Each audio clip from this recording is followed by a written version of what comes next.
ஞாபகம் இருக்கா? முதல்ல ஒரு புது கார் வாங்கின அந்த நாளு.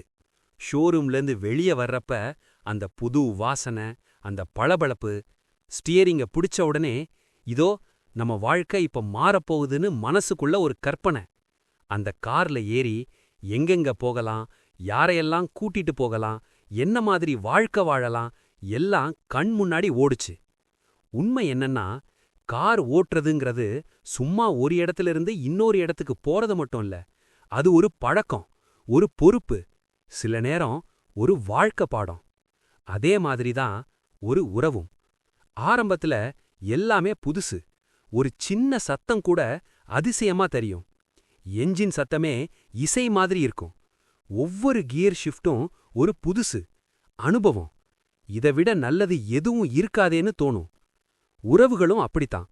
ஆரம்ப நாள்ல ஒரு சின்ன வார்த்தை கூட பெரிய அர்த்தமா இருக்கும். ஒரு சின்ன கவனிப்பே பெரிய சந்தோஷம் தரும். ஆனா எல்லா பயணமும் சீரான ரோட்ல மட்டும் நடக்காது. சில பயணங்கள் நம்ம வாழ்க்கையவே மாற்றி போடும். அப்பதான் புரியும், நாம எங்க போறோம்னு விட நாம எப்படி போறோம்னு தான் ரொம்ப முக்கியம். வாழ்க்கைங்கிற கார் பயணம் எப்பவும் காலியான ரோடா இருக்காது. சில நேரம் டிராஃபிக்ல மாட்டிக்குவோம். முன்னாடி போக வழி இருக்காது. பின்னாடி இருந்து ஹாரன் சத்தம். என்ன பண்றதுன்னு தெரியாம முழிச்சு நிப்போம். அந்த இடத்துல தான் புரியும், பொறுமை எவ்வளவு முக்கியம்னு. உறவுகளும் அப்படித்தான். சண்டை வரும், கருத்து வேறுபாடு வரும், பேசாம இருக்கிற நாட்கள் வரும். அப்போ யார் ஜெயிக்கிறாங்கன்னு முக்கியம் இல்ல, யார் நிதானமா இருக்கிறாங்கன்னு தான் முக்கியம். அவசரமா ஆக்சிலரேட்டர் மிதிச்சா வண்டி ஸ்லிப் ஆகும். அதே மாதிரி அவசர வார்த்தைகள் உறவுகளை உடைக்கும். காலப்போக்குல அந்த கார் நம்ம கைக்குள்ள வந்துடும்.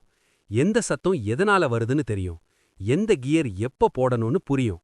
ஒரு பழகுன கார் மாதிரி ஒரு பழகுன உறவும். ஒருத்தர் புரிஞ்சுக்க ஆரம்பிப்போம். குறைகளை ஏத்துக்குவோம். எல்லாத்துக்கும் சரியான நேரம் கொடுப்போம். சவால்கள் வந்தாலும் சேர்ந்து சமாளிக்கலாம்னு மனசு சொல்லும். சரியான கியர் போட்டா மலைப்பாதையும் ஈஸியா போகும். அதே மாதிரி புரிதல் இருந்தா வாழ்க்கையும் லைட்டா போகும். ஒரு விஷயத்த மறக்காதீங்க, வாழ்க்கைங்கிற இந்த கார் பயணத்துல இலக்கு முக்கியம்தான். ஆனா இலக்க விட பயணம்தான் அதிக மதிப்பு. நாம கடந்து வந்த பாதை, சேர்ந்து ஊட்டின நாட்கள், சேர்ந்து மாட்டின தருணங்கள், சேர்ந்து சிரிச்ச நேரங்கள், அதான் உண்மையான செல்வம். அடுத்த முறை நீங்க கார் ஓட்டும்போது இத சும்மா ஒரு பயணம்னு பார்க்காதீங்க. இதையே உங்க வாழ்க்கையா பாருங்க. ஒவ்வொரு கியர் ஷிஃப்ட்டும் ஒரு பாடம், ஒவ்வொரு பயணமும் ஒரு உறவு.